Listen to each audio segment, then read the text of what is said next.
Hello and welcome to the Raw podcast brought to you by the Sunderland Echo. My name's Joe Nicholson and I'm joined by my colleagues Phil Smith and James Copley. We're going to be reflecting on Sunderland's 3-1 win over Norwich City at the Stadium of Light. Tony Mowbray's side had to come from behind with goals from Try Hume, Dan Neil and Jack Clarke, giving them all 3 points. So we'll start with you, Phil.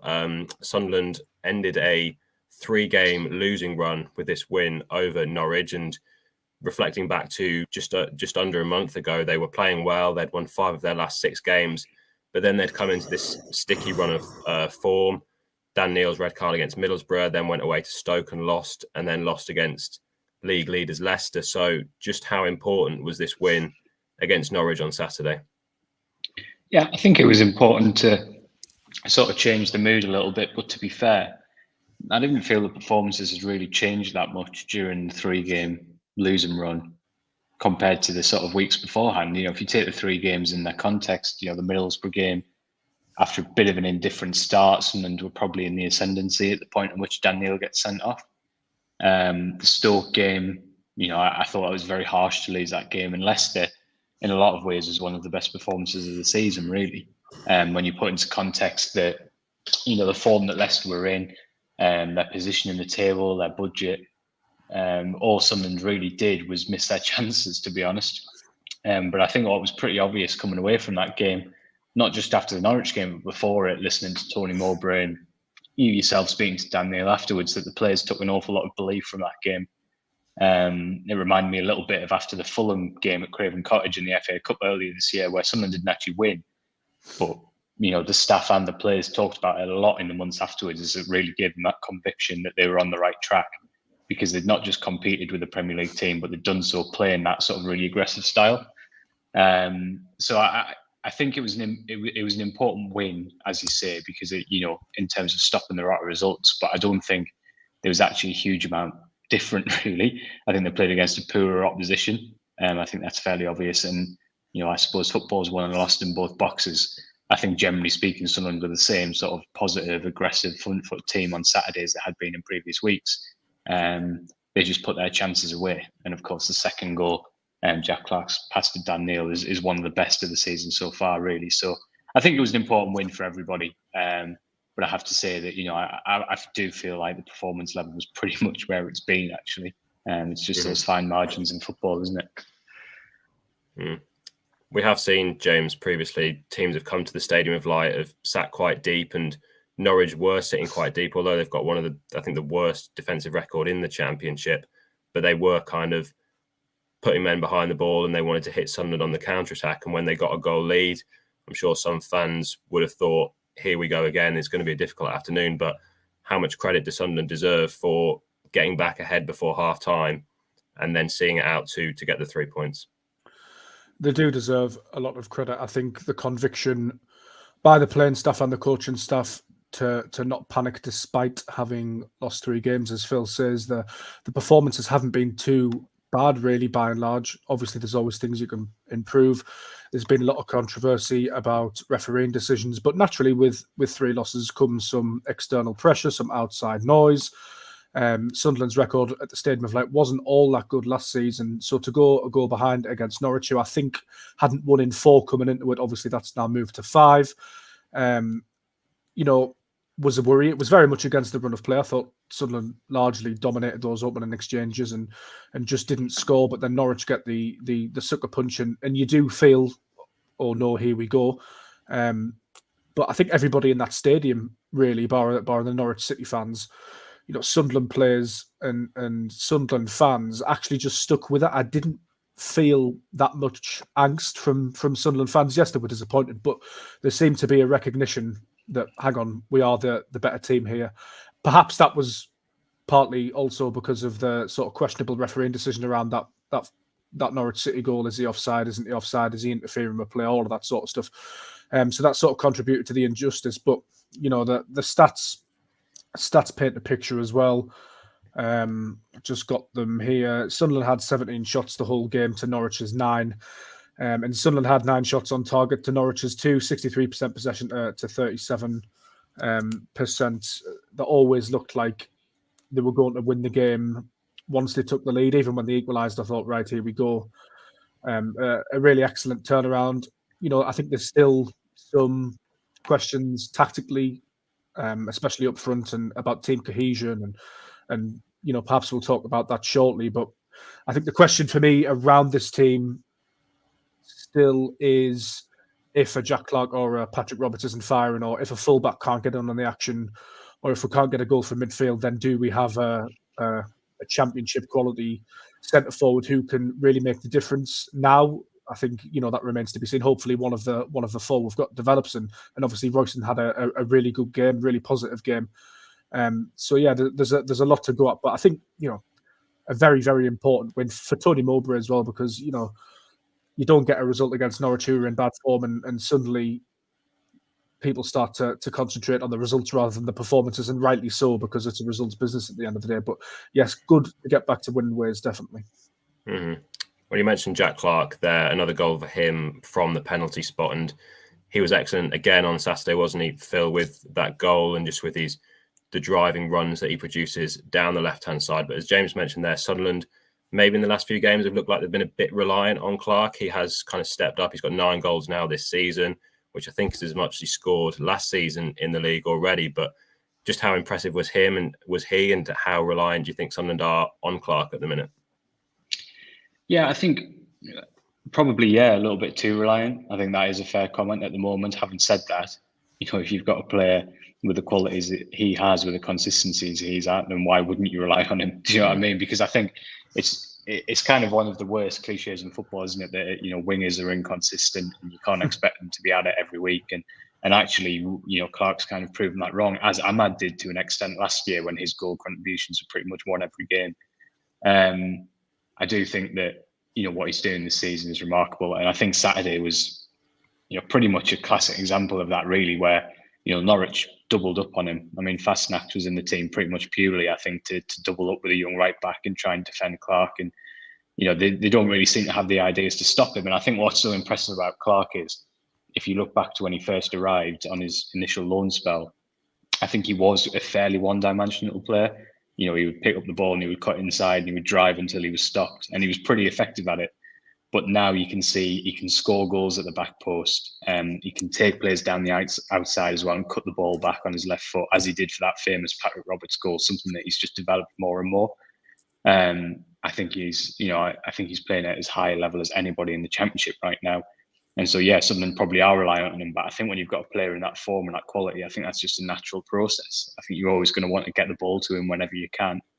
I think James is right in what he says about, I think one of the impressive things this season, and something that Mowbray was really worried about in the summer, was, he said it quite a lot, actually, to get into the playoffs, he needs 70 goals.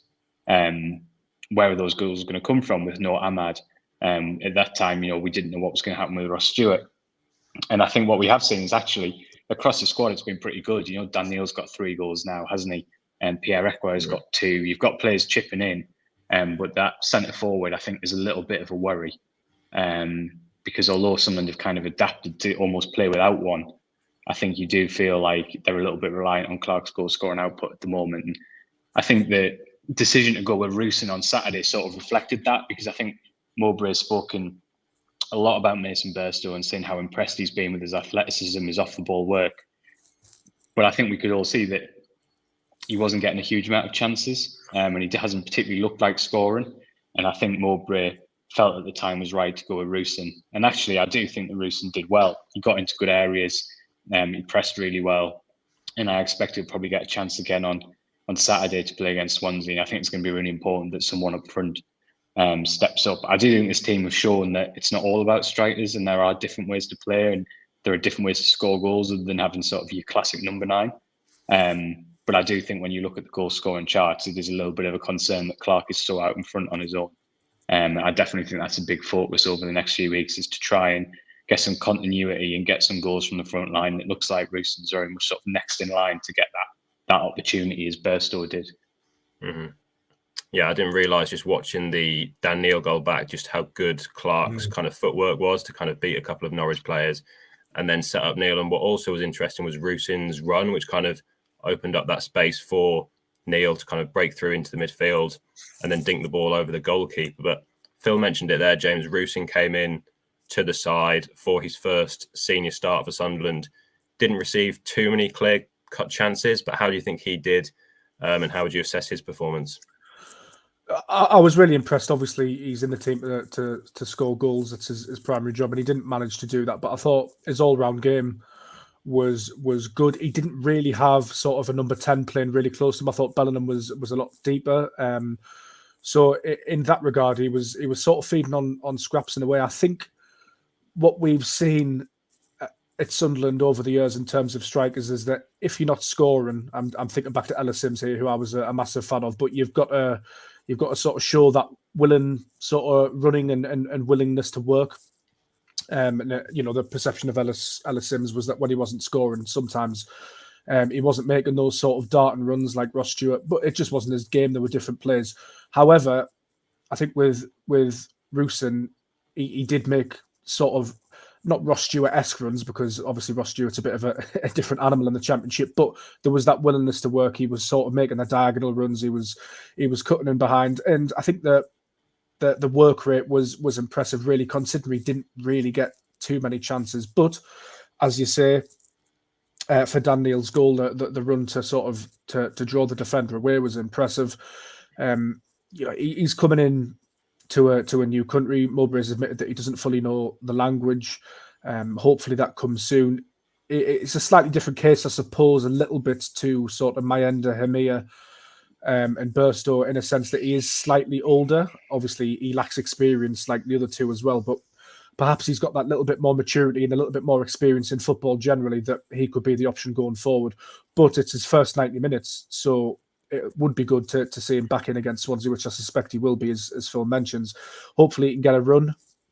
Hopefully he can pick up a goal, because it's all about confidence, really.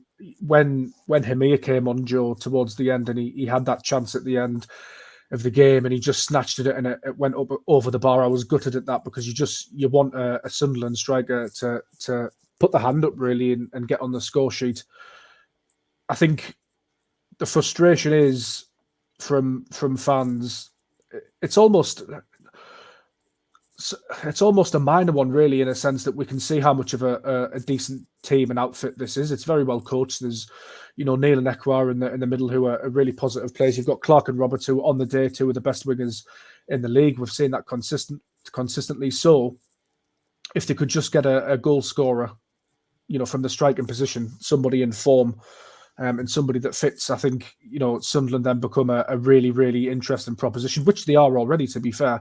But they just need that little bit of magic as well. Jack Clarke's providing it. He sort of stepped in, providing that magic quality role that Ahmad did last season. But you just sense that Sunderland just maybe need a tad more, despite the fact that I think we'd all probably agree that in an all-round sense that they're probably a better team than they were last year. But I just think at the moment they're missing that little bit of magic dust, despite winning 3-1.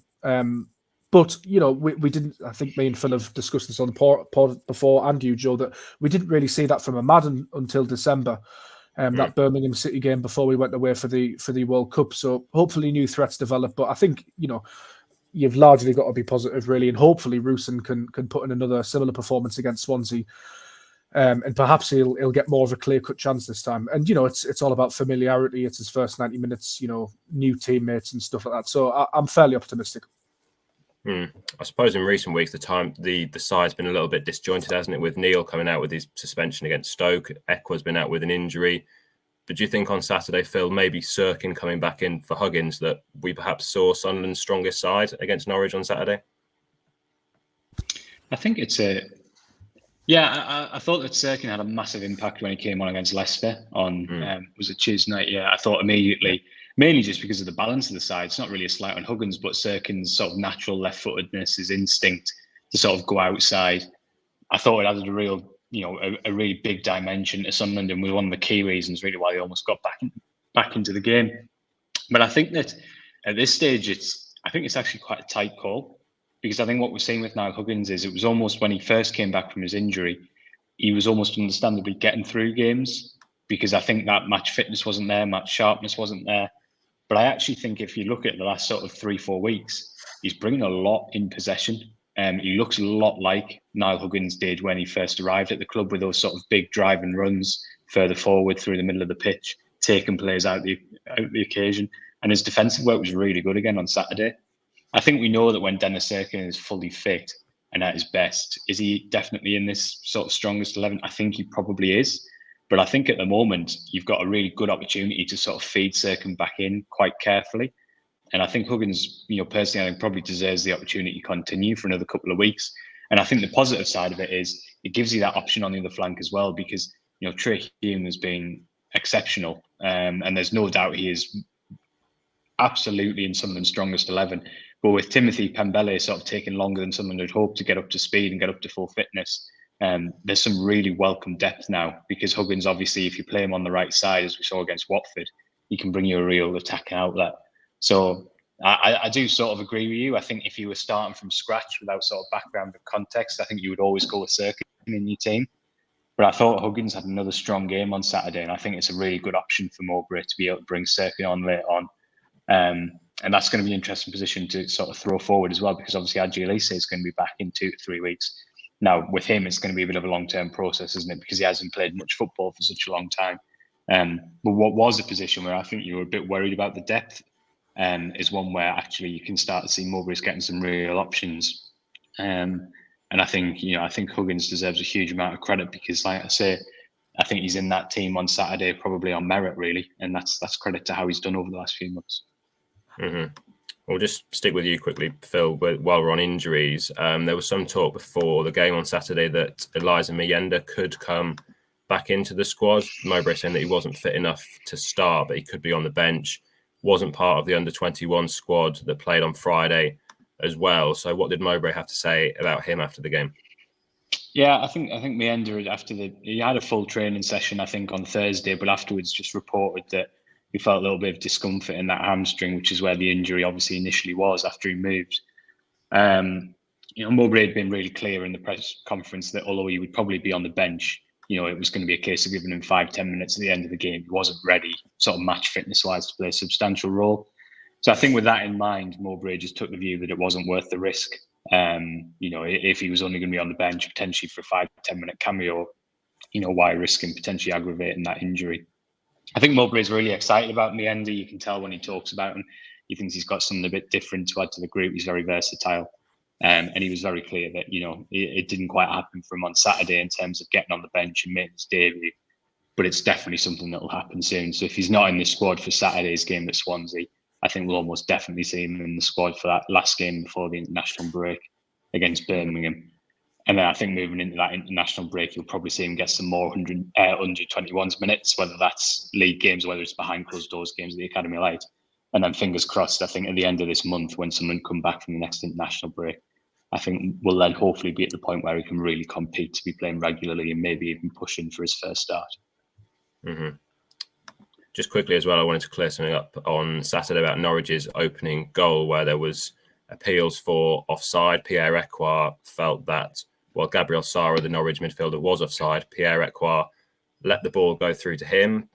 Sara didn't touch it, and then Norwich's fullback, Caelan Fisher, ran onto the ball. He wasn't offside, and then crossed for the goal scorer, Hwang. There were some appeals afterwards, James, from the Sunderland players.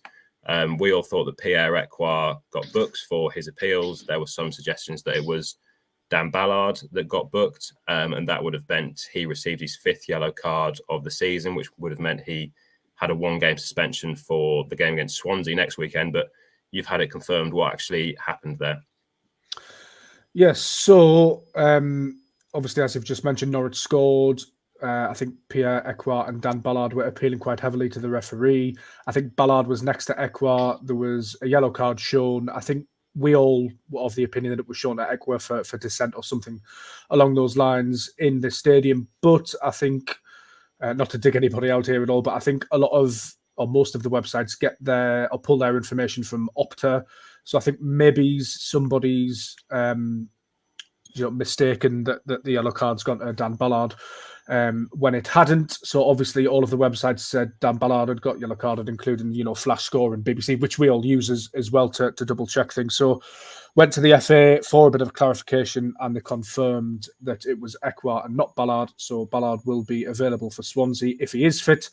Luke O'Nien did pick up a yellow card, though, in that game against Norwich City. So that means that Sunderland's 2 first-choice centre-backs are 1 game away from suspension each, heading into Swansea City. So perhaps that return of Adji Alisi would be timely if they can get him up to speed. But as Phil said, it'll be a long-term sort of phasing back in. So that leaves like Triantis and Sealt. So definitely want to watch, I think, because, you know, there was a lot of talk about that partnership coming into the season, but they've performed by and large pretty well, I would say. So yeah, certainly definitely want to keep an eye on. Mm-hmm. We're just looking at the league table, Phil. Sunderland now up to 7th in the Championship table. We're recording this on Monday, and West Brom are playing Coventry on Monday night. So if West Brom do beat Coventry, they've moved back ahead of Sunderland. But Mowbray said something quite interesting, I thought, in his pre-match press conference, that they're only actually 3 points behind where Burnley were last season after now 14 games. Burnley, of course, went on to win the Championship with 101 points. But do you think it's going to now this season take a higher points total to be in the top 6? You just look at Leicester at the top, and to be fair to them, Ipswich as well got a bit of a gap. At the bottom, you've got QPR are struggling, as well as Sheffield Wednesday, although they got their first win over the weekend. Do you think it's going to take a higher points total than it did last season? Yeah, 100%. I mean, last year we all said at the time was, you know, an unusually low number of points. If you look back to that final sort of 2 or 3 weeks before the season ended, it was kind of incredible how teams like Millwall and Blackburn just persistently failed to get the results. And so while Sunderland did brilliantly well, especially in that amazing Preston performance, they were lucky. You know, they were. And that was one of the things we talked about in pre-season was this, you know, we were concerned because we all said, you know, Sunderland overachieved last year and they were fortunate to get in the top 6 with the points tally that they did. And there was a chance that in the stronger division, they kind of matched what they did last year, but finished lower down the table and it would be viewed as a failure. So that was always something I think we were aware of coming into the season. I think, and one of the things that Mowbray has been talking about, and I think one of the reasons he referenced that statistic you mentioned about Burnley, Joe, was that Sunderland's performances are clearly better than they were last year. And they are very clearly better than they were this time last year. You know, we talked about Ahmad. It wasn't really until after the international break that you saw Sunderland really climb the table and we began to talk about them as playoff contenders. Before then, it was mostly about stabilising at the level, wasn't it? So I think that was the point he was trying to make, that we are a long way ahead of where we were and we're a better side than we were last year. And at the moment, I feel really confident they're going to get more points than last season.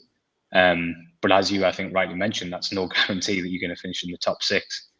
Because I do think we'll see a much sort of more normal points haul required this year. But I have to say that I think, you know, if you take away sort of the results and just look at the performances, I think this team is a long way ahead of what was last year, even accounting for that obvious sort of concern that we've raised with the striking issue. And I suppose Saturday was a bit of a vindication for Mowbray. He was really bullish, wasn't he, in saying, you know, we've lost 3 games, but we're still a good team. If we keep doing the right things, we're going to win games, and we saw that sort of come to fruition on Saturday. So, yeah, I think I'm very optimistic about this team. I think it will better what it did last year. I just don't know where that will leave you in the table. That's the obvious. That's kind of the big question, because it does look a much stronger field this year, I think. Mm-hmm. Well, just before we finish, James, it's Swansea away on Saturday. Do you expect a similar Sunderland team to line up there at Swansea? And are there any potential changes you think Mowbray could make? Yeah, I would by and large. I think it'll be probably man for man unchanged, to be honest. I think, you know, the only real question, as we discussed earlier, would be Cirkin in for Huggins at left back potentially, but has Huggins really done anything worthy of, you know, being dropped out of that team? Probably not. I guess it's twofold, isn't it? Because obviously Huggins has had his injury issues, so they might not want to oversaturate him. But Dennis Cirkin's only just really come back into the fold the past 2 games, so do they want to throw him in from the start? That's the only real change that I can envisage, unless, of course, there's been some freak Sunderland training ground injury in the week, which you just never know with this club. But yeah, I think Rusyn starts up front for me again. I like the 3 of Ekwa, Neil and Bellingham playing slightly deeper. Hopefully, maybe away from home, one of those can break out and get closer to the striker. But yeah, I think it will most likely be unchanged. Mm-hmm. Well, we'll have more build up. I agree with that. I think the one. Sorry, I was just going to say. I think there's one interesting question is just Job's sort of game time.